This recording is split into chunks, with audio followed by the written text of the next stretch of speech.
is live, but as the streaming application loves to do, it's cut all my cameras. So we will be with everyone in just a moment here. We have a very important show today, bringing together for the first time Larry Klayman and Kevin Shipp. We are going to be discussing the tragic disaster of Extortion 17 and tying it together with all of the incredible wrongdoing that's been going on. Gentlemen, thank you both for joining me. Good to Kevin, be here, Jason. Thank you. Great to have you back. Larry, thank you for joining us remotely. How are you today? My pleasure and honor. Thank you, Jason. So it's the first time that you two have been together in conversation, and I think this is really important because obviously, Larry, you've got incredible insight into the legal aspects of these cases. You've been a lawyer with experience in the Department of Justice and in the Washington, D.C. You've pulled up your waders and walked through the swamp and come out on the other side.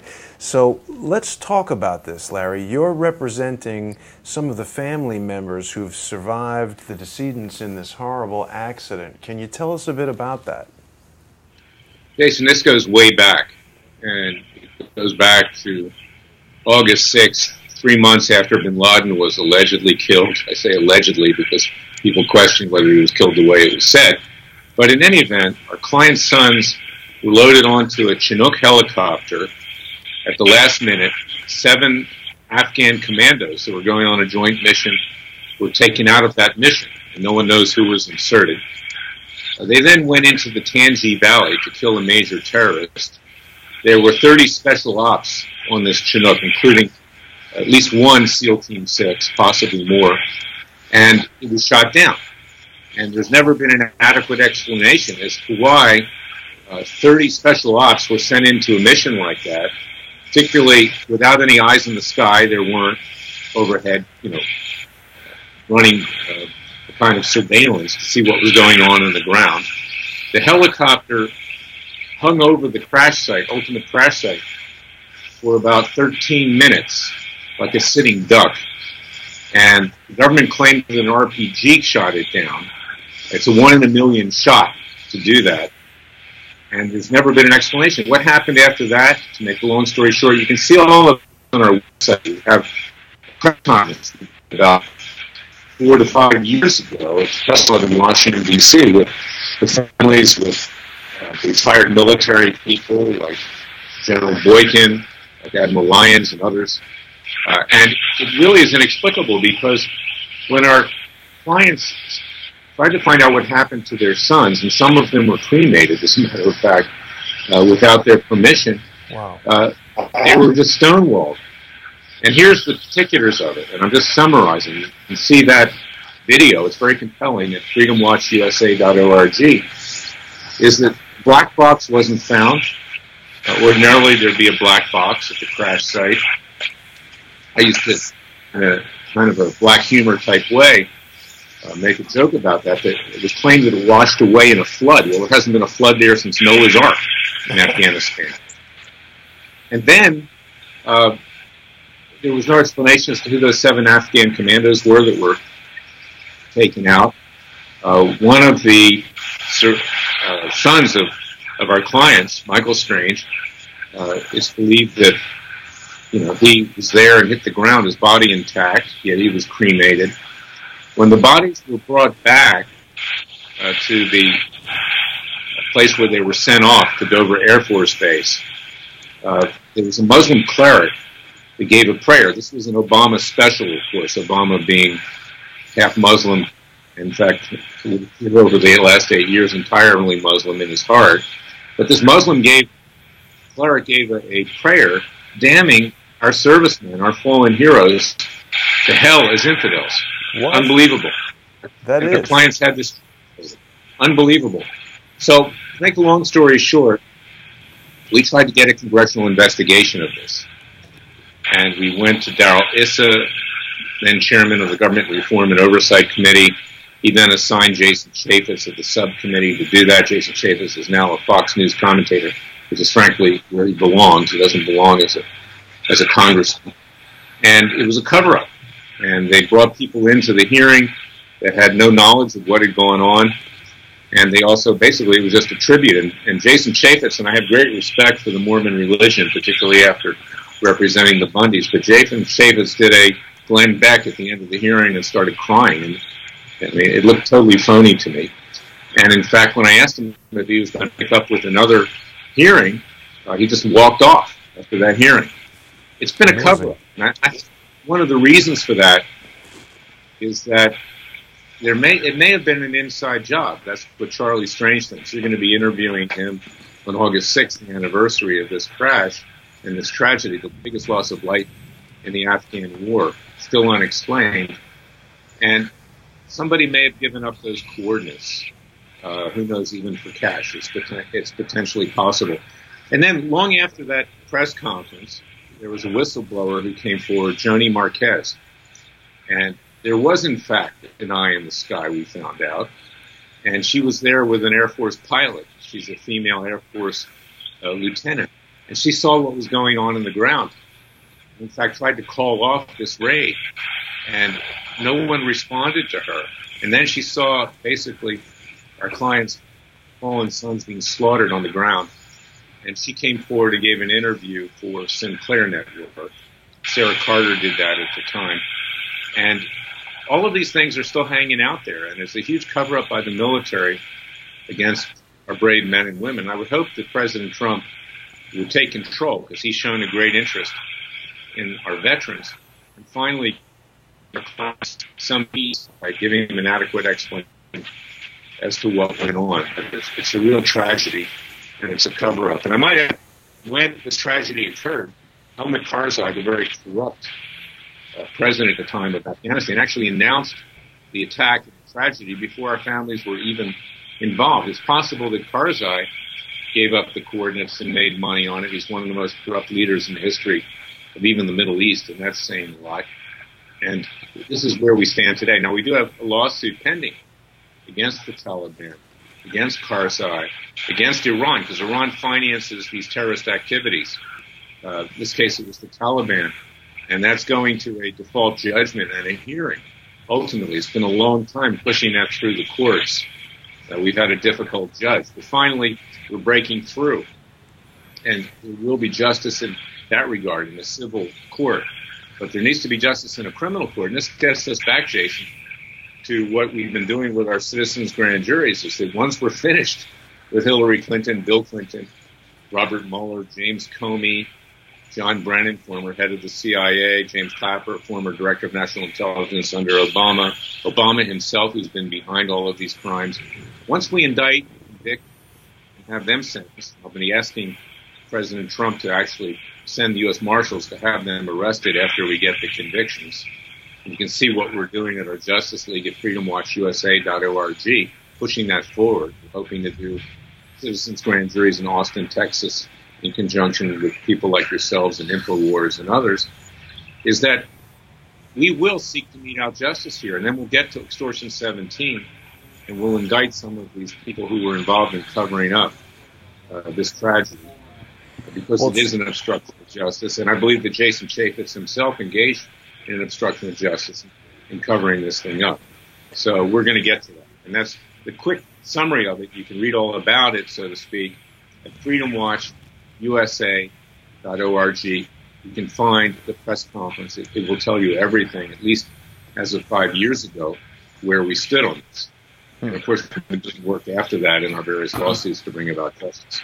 And I presume that's in the Cases tab. Is that right, Larry? Yes, you can find that.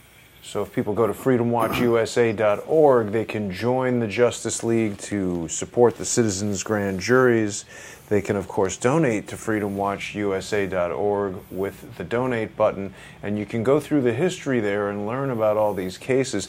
Larry, it's difficult for me to conceive how someone would go about suing the Taliban. What does that involve? I mean, do they have a bank account? Do they have a lawyer? Well, we sued them, and we published the complaint ultimately in newspapers overseas so they would have constructive notice of the suit. Now, we have served Iran. Iran, in terms of getting compensation for this tragedy for the families, because they need that compensation, and also just to set an example here. Iran does have money. They have assets that are squirreled away in American banks, and European banks, and other banks. And others have reached those assets. So they were served. We served them through the State Department, and we served others as well, such as Karzai. Wow. But yes, it is difficult, Jason. That's why it's taken this long.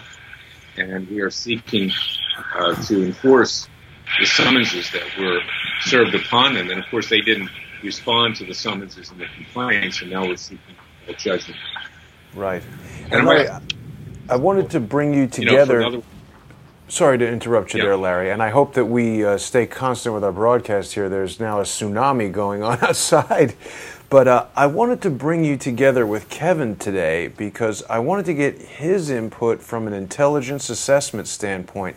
You've just shared with us some really shocking information. How could this type of leak or how could this type of information have gotten to the appropriate people that would conduct this type of attack?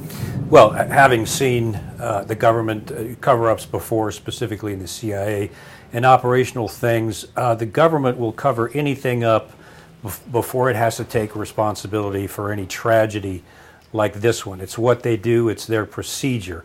And I have found Joni Marquez to be extremely accurate, and I think she's a bona fide witness. And not only that, she's got tremendous courage in coming out like this.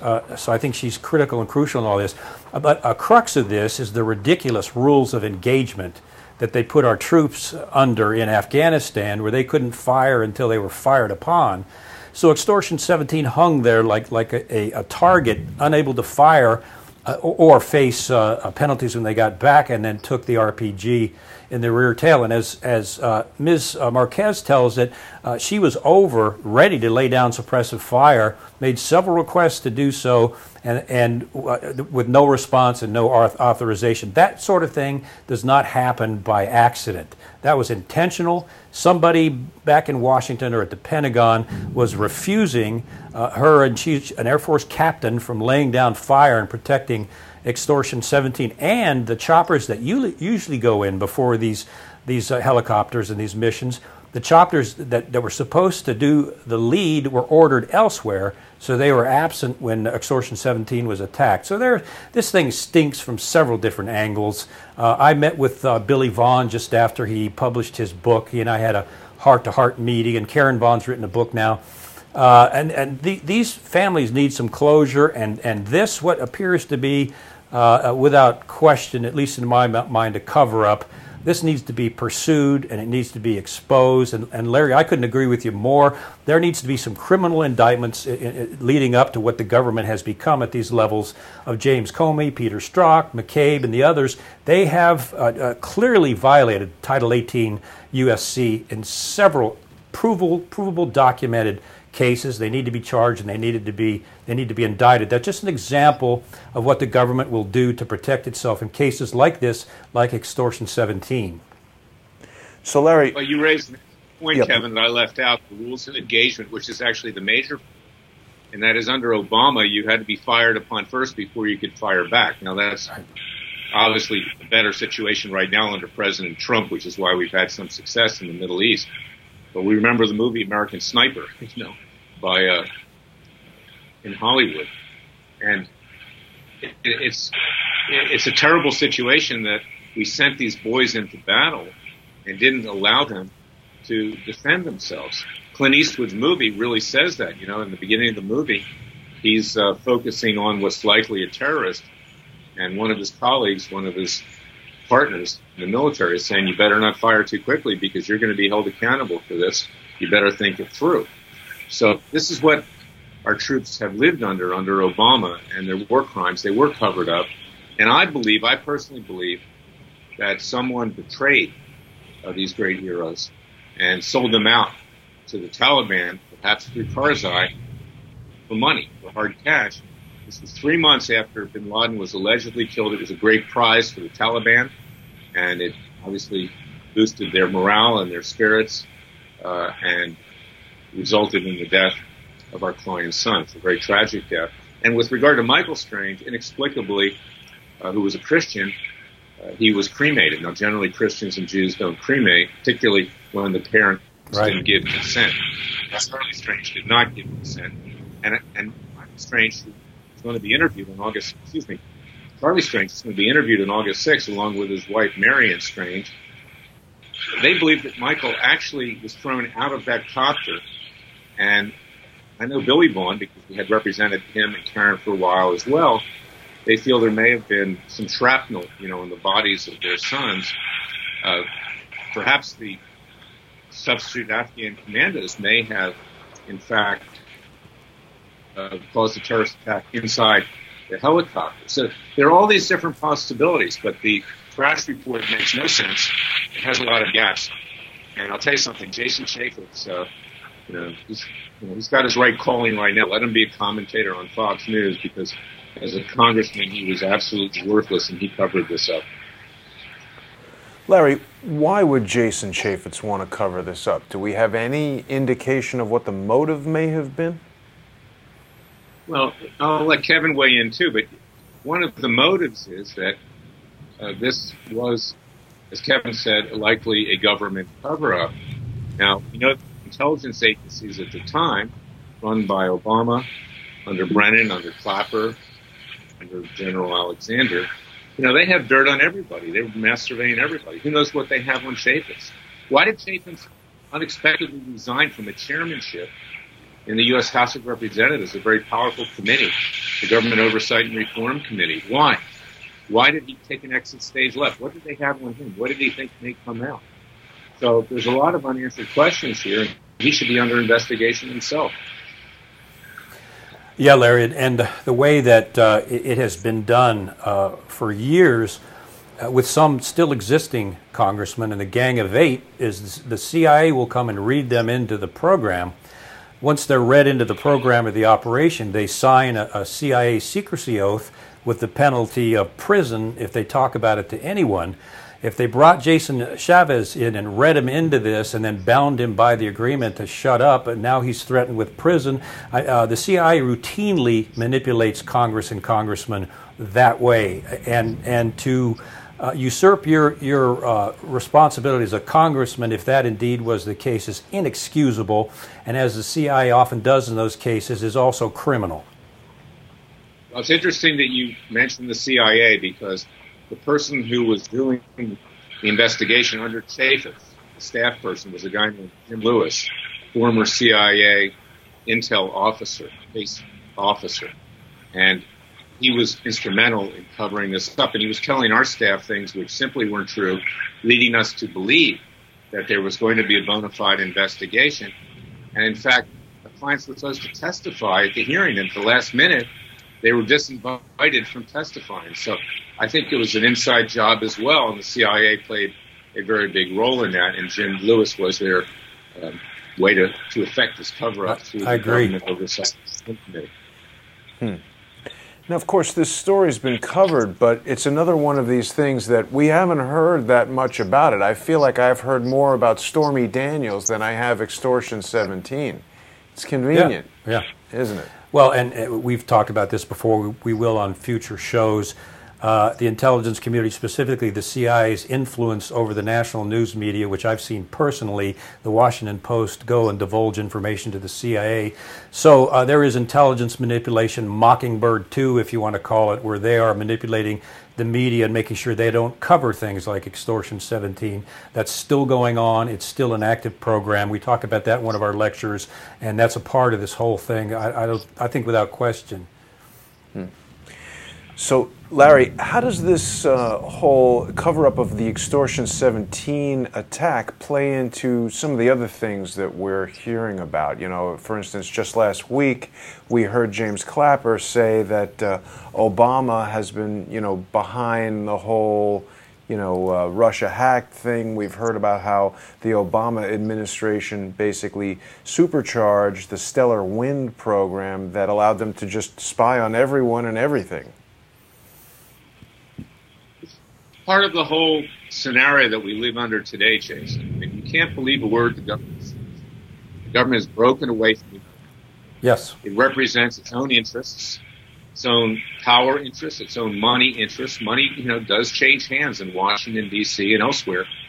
And that's why the American people are fed up. And that's why I am so sick of watching stuff on Fox News anymore, because they give you this false hope, particularly Hannity, that things are happening, but they're not happening. It's just boosting ratings, it's boosting advertising dollars, and nothing ever happens. And that's why these citizens' grand juries that we're bringing are so important, and also our civil lawsuits. Yes. Because the American people need to do it for themselves, and Kevin's brought one too. We need to rise up ourselves and try to do this peacefully and legally, because if we don't succeed, all hell's going to break loose at some point, because the American people are beginning to see just how corrupt the government is and how there's a two-tier justice system where the hell be damned for the peasants, but the elite walk off scot-free, including those at the Pentagon. And this is the world we live in today. So I hope people will go to freedomwatchusa.org, join our Justice League. Batman, Wonder Woman, The Flash, and others. They did it themselves because Gotham City, the government, wasn't dealing with crime. Right. So the American people, using that analogously, need to do that themselves. And that's why we have this Justice League. Well, and we have a new superhero, of course, Klayman, Larry Klayman, leading up the citizens' grand juries and the real Justice League. Larry, there are some ornery people who like to send me ornery emails, and they doubt the effectiveness of this citizens' grand jury. Can you say anything to allay the crappy concerns of the naysayers who would seek to, dissuade people?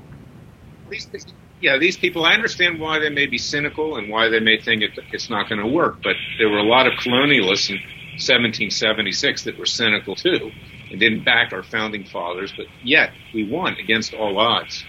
Now, in this case, Justice Antonin Scalia, in 1992, in the case United States versus Williams, wrote a majority opinion for the Supreme Court that confirmed that grand juries are owned by the American people, not by the three branches of government. Before 1870, on July 1st to be exact, there wasn't a Justice Department. The American people meted out justice. In the Old West, this is the way it was done. And there are some states around this country, including Montana and others, that allow for citizens' grand juries. So the idea is we commission a citizens' grand jury. We pick the grand jurors from neutral voter rolls. We then present evidence. I'll be the prosecutor. We seek indictments. There's already a mountain of evidence with regard to Hillary Clinton and Bill Clinton's crimes. Robert Mueller's been leaking grand jury information. That's criminal. James Comey has been violating classified information at a minimum, as well as obstructing justice. Brennan and Clapper of the Obama intelligence agencies were conducting illegal, unconstitutional mass surveillance, not just on hundreds of millions of Americans, but the president himself. So we get these indictments. And, of course, Obama's behind the whole thing. It's tied into him, but no one wants to touch that, because if you do, you'll be called a racist. Well, I'm not afraid of that, okay? I don't care whether you're white, black, green, or yellow.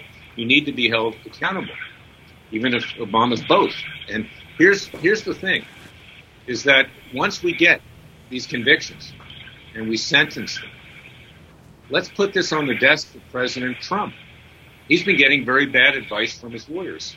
He's being dragged along. Mueller's about ready to take him to the guillotine and chop his head off, but the lawyers are just saying, okay, everything's going to be good. It's kind of like Dr. Pangloss in the famous French novel Candide by Voltaire. All is for the best. We know what happened to Candide.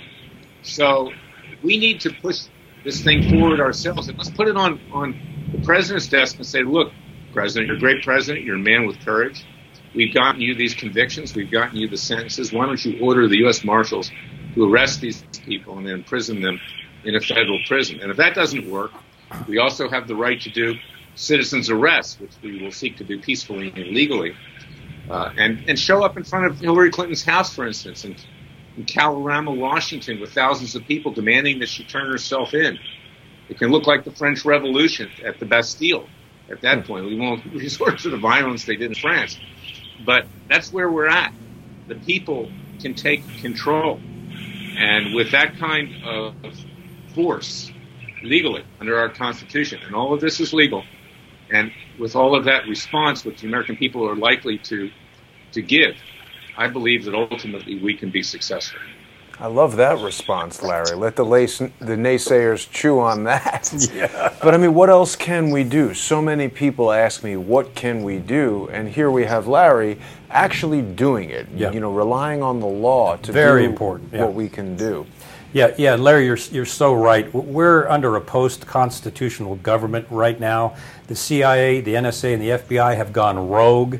FBI prosecuting the little guy and letting their senior officials go free. And the heart and soul of the American criminal justice system and our constitutional system is at stake right here, right now. These people need to be indicted and they need to be charged. And if they're not, it's an indication that America as we know it is over. That's why it's so important, Larry, with what you're doing, because you're offering, and I get the same question all the time, what can we do? Well, you're offering the people what they can do. And that's where this is going to have to reside, is with the people, because the government itself is gone.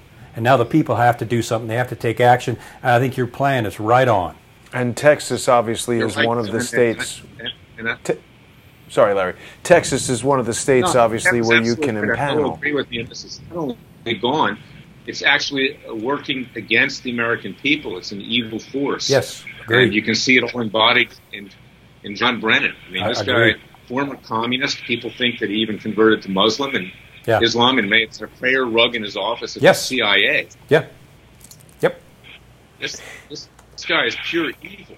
He's the epitome of the Obama-Soros crowd that wants to destroy President Trump. And meanwhile, we have no government because the Justice Department is inert in the case of Attorney General Jeff Sessions, and the Deputy Attorney General is simply corrupt.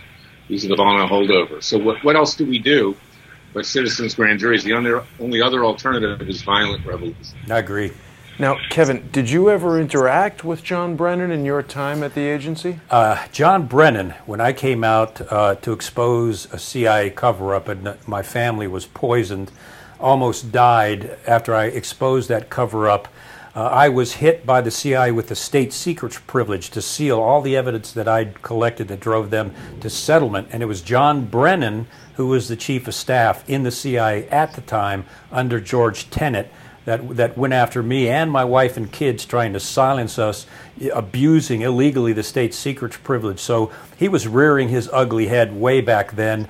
He was chief of station in Saudi Arabia, where he converted to Islam. You're supposed to convert people over to the American side, not the opposite direction. Well, he went the opposite direction. He's dirty, he's pro-communist, he's Marxist, he's tied into what I call the Hillary Clinton Foundation crime syndicate. That man is dirty and evil, and he needs to be indicted.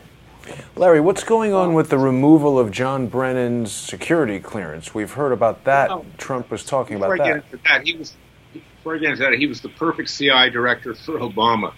Okay, because Obama obviously at best is a socialist. Obama, in his heart, is a Muslim, even if he's only half Muslim. Right. And Obama obviously wanted to use somebody from his religion to run the CIA. No doubt. So this was Obama's shill.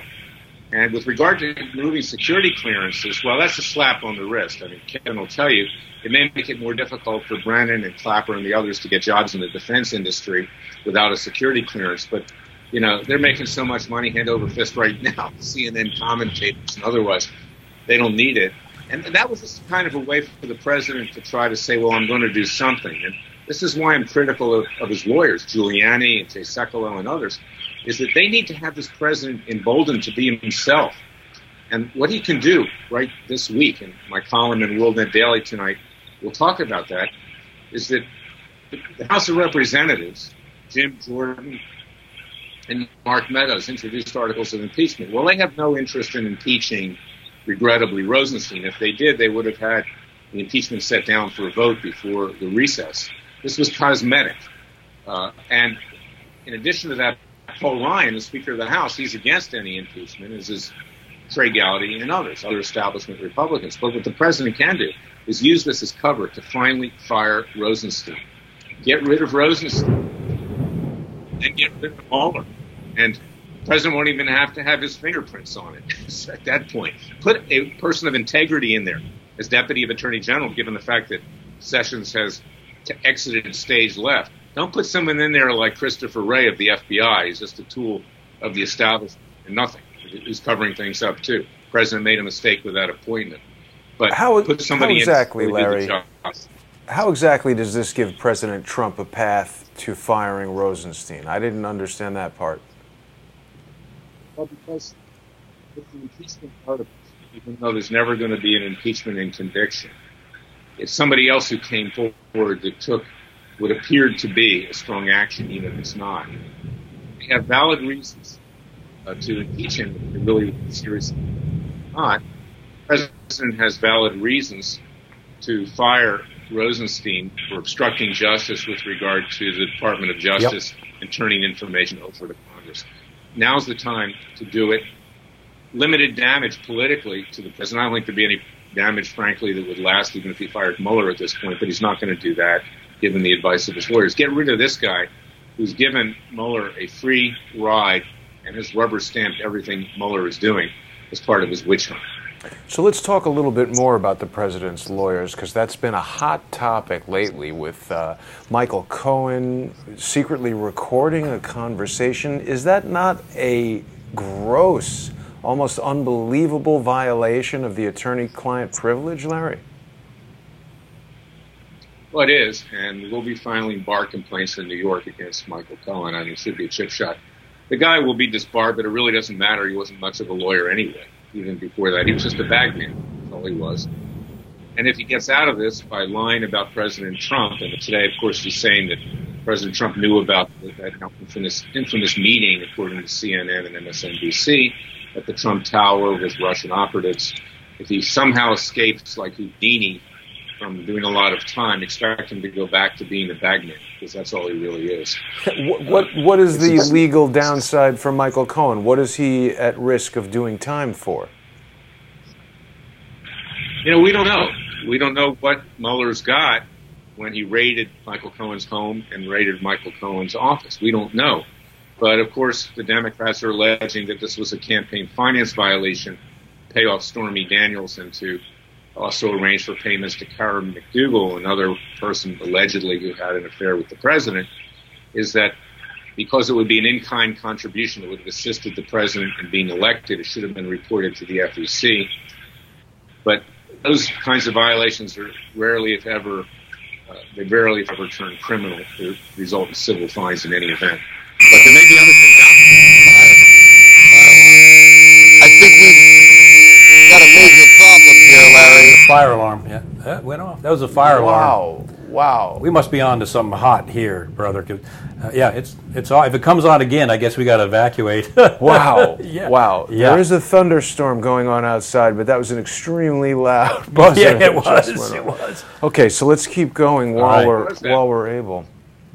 And Larry, yeah, I know you know this too. The whole idea of the Cohen raid, which was unconstitutional because they took attorney-client privileged information, claiming that once they got it in the FBI, they'd have specialists sort through what they could talk about and what they couldn't. Well, they'd already confiscated it. They'd already violated the Constitution. And now we see, guess who Cohen has brought in as his attorney? Oh, yeah. Best friend of Hillary Rodham Clinton, Lanny Davis, also connected to CNN. And we see the Clinton crime syndicate rearing its ugly head again. And now they've got Cohen they've recruited. Probably the FBI found some stuff in Cohen's personal legal affairs, threatened him with 10, 20 years in prison, and turned him into their informant. I'm pretty sure that's what happened. And now the Hillary Clinton crime syndicate is back in the picture again. Right, you raised a good point. I know Lanny Davis very well, particularly during the Clinton years. He used to go on Hannity a lot, too, in Fox News.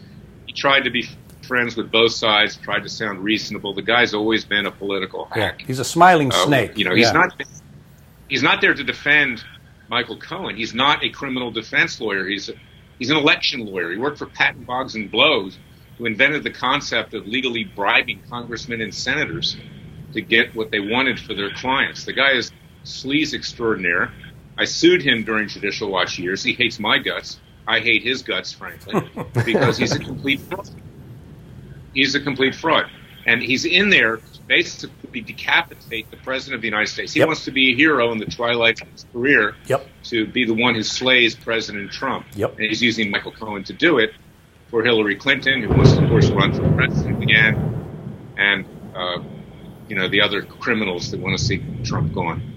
There's nobody who deals as straight as Larry Klayman, and I love that about you, Larry. That's great. I love hearing these insights into these different people. So you spoke about the meeting between Donald Trump Jr. and the Russian attorney, Natalia Veselnitskaya, something like that is her name. So, Larry, talk for a minute about the significance of this, because Kevin and I were speaking about it earlier, and of course, Vladimir Putin mentioned Bill Browder during this historic summit, and Browder obviously is tied to Magnitsky. What can you tell us? Why is it so significant if Donald Trump knew about what was to go on at that meeting? That meeting sort of reeks of a setup to me.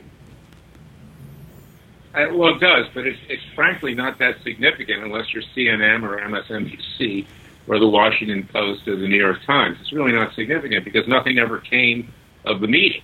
Right. We know that. If that was the case, there'd already be indictments with regard to that meeting. But, it's what they're doing to try to smear the president, claiming that he was in bed literally with Vladimir Putin and the Russians. And, of course, we know that's not the case. There's nothing wrong in having a dialogue with Vladimir Putin rather than trying to provoke him. And as I've said many times on your show, Jason, since when is it that the Democrats and the left have a problem with the descendant of the Soviet Union, Russia? I mean, Bernie Sanders took his honeymoon in Russia. These people have more affinity to Vladimir Putin than they do to the United States. This is their mecca. This is their home. This is what they want to turn into this country, the socialist state. So this is all contrived to try to get to the president. They're not concerned about Russia. A lot of them were part of Russia, like Brennan, okay, communist, okay? So, extension of Russia. So the whole thing is a sham to begin with, and it's basically to destroy the president's reputation and to bring him down in the eyes of the American people, to elect a Democrat House of Representatives at least during the midterm elections, to then start impeachment proceedings, which they'll use to grind President Trump to a halt as he's trying to negotiate treaties with North Korea, with Iran, dealing with unfair trade practices, illegal immigration, everything else. Yeah. Well, I mean, there's certainly no shortage of smear tactics being employed. I mean, what's going on, if anything, with the indictments that Robert Mueller brought against these 12 Russians? Have we heard any more on that? That is a sham. There we go again. Those are fire alarms going off. Must be John Brennan and his CIA friends, Jay. yeah, that's right. It's jarring. It's jarring. I'll tell you that. This has got to be a first. Anyway, Jason, what were you saying? We were talking about. I can't recall. Wait, that was a shock alarm. We were talking about the Mueller investigation. Oh, I know, the Russian collusion. The whole Russian, it bears all of the evidence of an operation involving the former director of the CIA, a soft coup to prevent Trump from being elected or remove him, impeach him from office. It is clearly an operation connected into the Clinton crime syndicate, all the way back to Uranium One, where Hillary laundered money.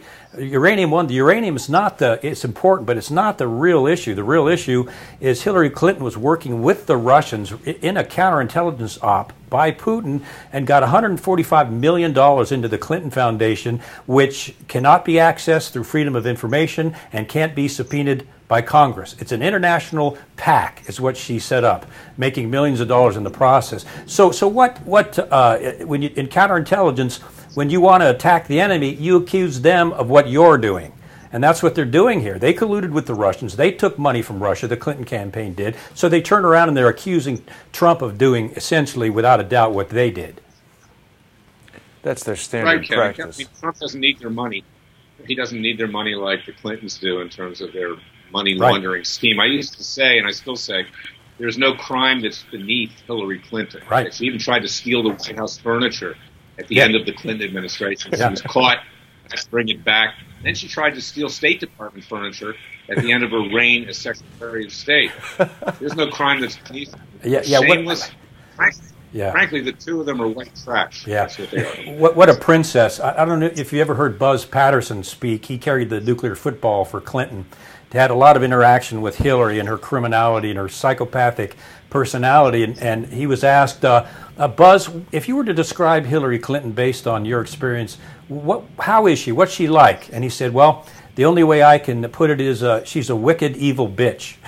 And this is the guy that stood next to the president 24 hours a day with a nuclear football. Hillary Clinton has no soul. I think she's at best a sociopath. She is a criminal down to her core, going past money laundering into some other things. She's connected. I call her the New World Order globalist princess. She will do anything, as will her husband, to make money for their syndicate, anything. And she's as dirty as they come. She needs to be in jail for espionage, multiple charges, for at least 20 years. And Larry, sorry. During the Clinton administration alone, there were over 40 scandals. I helped uncover a lot of them. I'm the only one ever to get a ruling that Bill Clinton committed a crime. It was in a civil case. Now we need to bring them to justice criminally with these citizens' grand juries. It's time. Yes. And it's not even just the money laundering. It's not even the breaches of national security. We have a lawsuit over that for Benghazi, for Ty Woods and Sean Smith, for the parents, because our use of a private email server gave up the coordinates of the ambassador, Christopher Stevens, which then led to the terrorist killing of their sons. So this is something that it's endemic with the Clintons, and she is the poster person for justice in this country. She's the first person that should be put away. Absolutely. And put away for life. Larry, in part of my ongoing effort to do whatever I'm able to do to assist with these citizens' grand juries, I wanted to introduce you to Kevin and suggest the notion, I don't know if this would even work, but could Kevin be like an expert witness or something in a citizen grand jury and testify to some of these things that we're discussing? Absolutely. I would love to have Kevin as an expert witness. We will have a number of witnesses. We're going to go in there with evidence. There's a mountain of evidence right now. This is why, I'm critical. I'm not trying to beat up on Fox News, but I come in with, we've got this, we've got that, we're exposing more information. We have enough now to put all of these criminals away for life. Yes, we do. So why don't we get on with the job and get it done? Okay, rather than filing Freedom of Information Act requests so we can go on Fox News. Now's the time for action. Right. Whoa! Whoa! That was a direct hit. Yeah. What? We just lost. It's a good interview so far. Lights. We're getting that just hit the power supply. I think we got to end the stream, Larry. We lost the TV. Is he still there? Are you there, Larry? Larry? I'm still here. Wow. Yeah, I'm here. Boy, that'll make for good TV. That's crazy. That'll make for good TV. We better get down to the lobby and. Okay, so listen, I think we're gonna wrap it up right now. Yeah, There's baby. a crazy storm going on, Larry. Sorry about that. Yeah. We'll get you back on next week. We'll talk about this some more. Thank you so much for joining us tonight, Larry. Before we do, before we go, I was going to say probably the left press will claim it's an EMT attack from Vladimir Putin. Right. And before we do finally get EMP'd, I do want to remind people to visit freedomwatch.org and donate to help Larry's effort to become a new special counsel so that we can investigate Robert Mueller. And of course, we want people to join the Justice League and help Larry and help everyone. We want to get these citizens' grand juries together. People can also visit fortheloveoffreedom.net, Kevin Shipp's website, where you can purchase his book From the Company of Shadows. I want to thank both of you gentlemen for joining me today on this extremely stormy night. We don't have Stormy Daniels with us, unfortunately, Larry, but we do have extremely stormy weather, so we're going to just cut the stream short. We've lost some lights here in the hotel room, so we'll go see what's going on. Thanks everybody for watching. Don't forget to log on to patreon.com/crowdsourcethetruth or to follow Kevin on patreon.com. He's Kevin_Shipp. Larry, we've just launched a new Patreon-only program called Intelligence Assessment with Kevin Shipp. We got to run. Thanks for watching, everybody. We'll see you tomorrow. Bye. Bye-bye.